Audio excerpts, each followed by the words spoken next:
I can think of only one really enthusiastic crowd that would gather for Hillary Clinton. A grand jury. Boy, would I love to present that case. You know, I want to say something for the media that's covering this. Do you think that Hillary Clinton could produce a crowd with this kind of enthusiasm?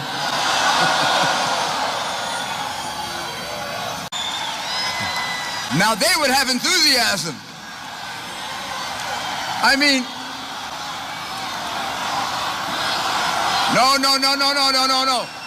no. We're going to beat her because unfortunately, the Department of Justice that I served for more of my life than I did anything else, I held the lowest position and one of the highest positions in the Justice Department, and I love the Department of Justice. I gave a lot of my life to it, prosecuted the mafia, prosecuted Colombian drug cartel people, prosecuted Wall Street criminals, prosecuted corrupt politicians of both parties, Republican and Democrat, by the way. I gave a lot of my life to the Justice Department, and my Justice Department now I am embarrassed of, and I believe it's been made into a disgrace by their refusal to handle the case against Hillary Clinton like they would handle the case against you.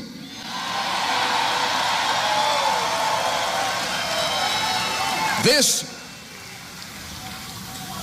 I am more than willing to predict, when the history of our day is written, the scandal you are watching unfold is going to be like the Teapot Dome scandal was in the 1920s, and maybe bigger.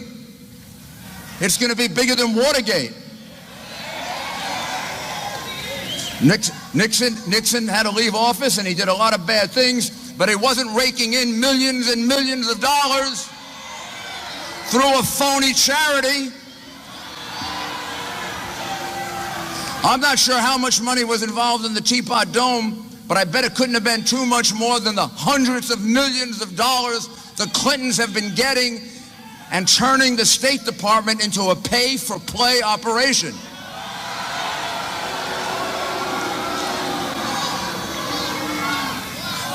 Back in the 20s and in the Nixon era, well, you couldn't destroy emails because there were no emails. And I guess Nixon just wasn't as shrewd as Hillary. He never destroyed those tapes. Nixon didn't destroy the tapes. He kept them. You know what the Clintons must be saying? What a jerk that Nixon was. You want to know how to really be a criminal, you destroy the evidence. I mean, this, to me, as someone who has grown up in law enforcement, I am outraged at what I see. I am outraged at what I see. Crime after crime after crime after crime after crime after crime. These are not just unusual things that she did. These are not just stupid things that she did. These are not just accidental things that she did. This is a woman who has committed numerous serious federal felonies.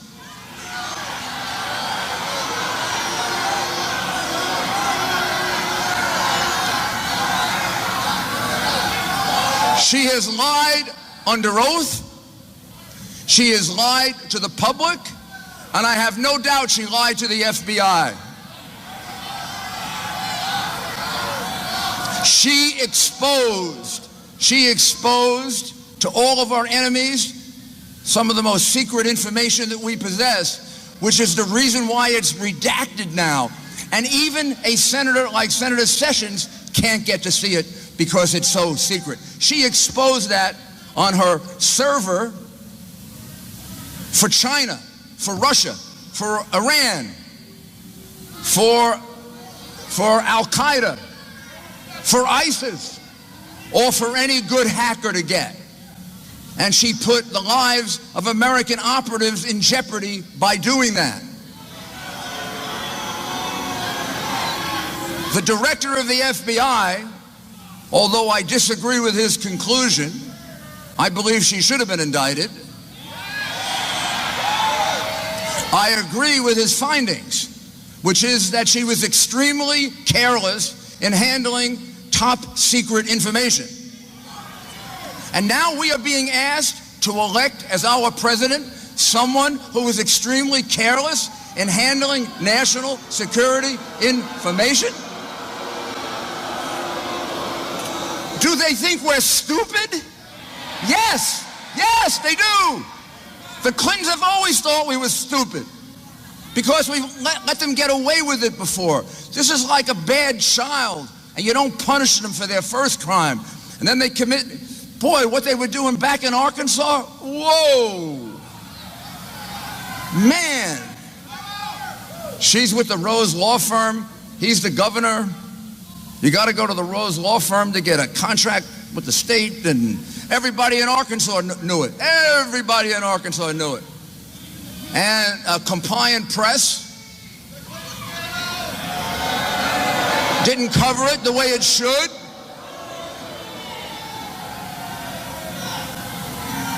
And they got positive reinforcement. So what they were doing in Arkansas, that was like minor league baseball compared to where they are now. Now they're in the major leagues. Now they're getting $30 million from a money launderer, $40 or $50 million from dictators in countries in which women are not allowed to drive, in which women are not allowed to appear in public, dress the way they want, in which women are oppressed. And she's a feminist? Give me a break.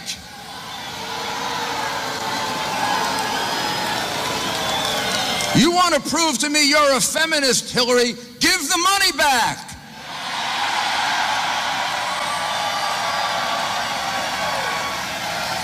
And Bill, you give the money back for all those speaking fees from the misogynists who paid them to you.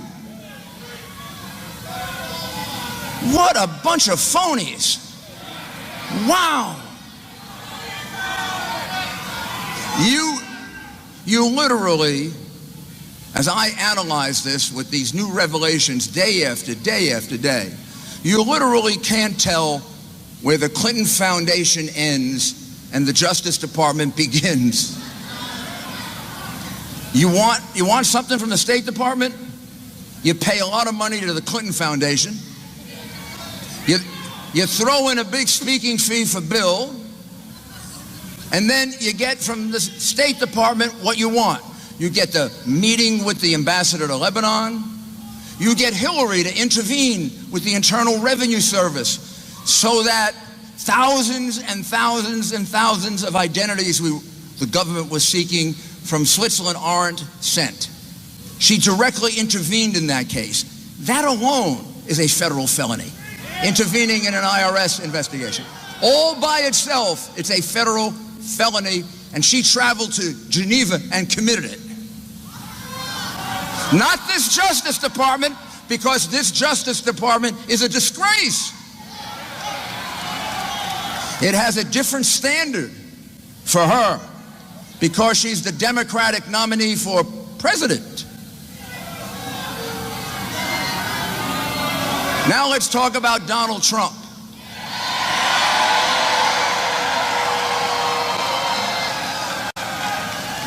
So here's what he's going to do. He's going to change direction. She's more of the same and worse. Because I'll tell you, I believe deep down somewhere, Barack Obama has to be saying, why did I ever appoint her Secretary of State? Because I have a lot of disagreements. I have a lot of disagreements with Barack Obama's policies. I think his foreign policy has been terrible. I think his domestic policy on Obamacare have hurt us dramatically. But I believe he's an essentially honest man. I do. Okay, we can disagree. I know that the Clintons are not essentially honest.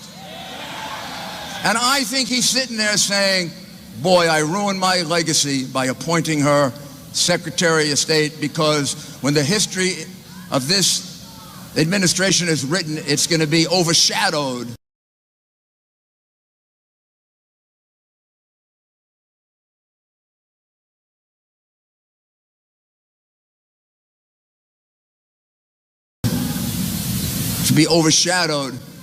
by the Hillary Clinton pay-for-play State Department and what she did. Donald Trump will change that. He'll change that. He'll make sure that he appoints people to office who, when they promise that they're not going to do something as she did, don't do it. They will not be people who need the job. There will be people who are the best people for the job.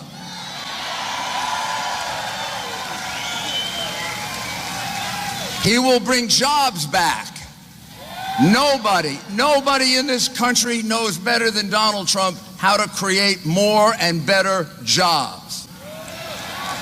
This administration has presided over an economy in which we've lost jobs, we've lost people from the workforce. Even the people who have jobs haven't seen a raise in 8 years or 9 years or 10 years.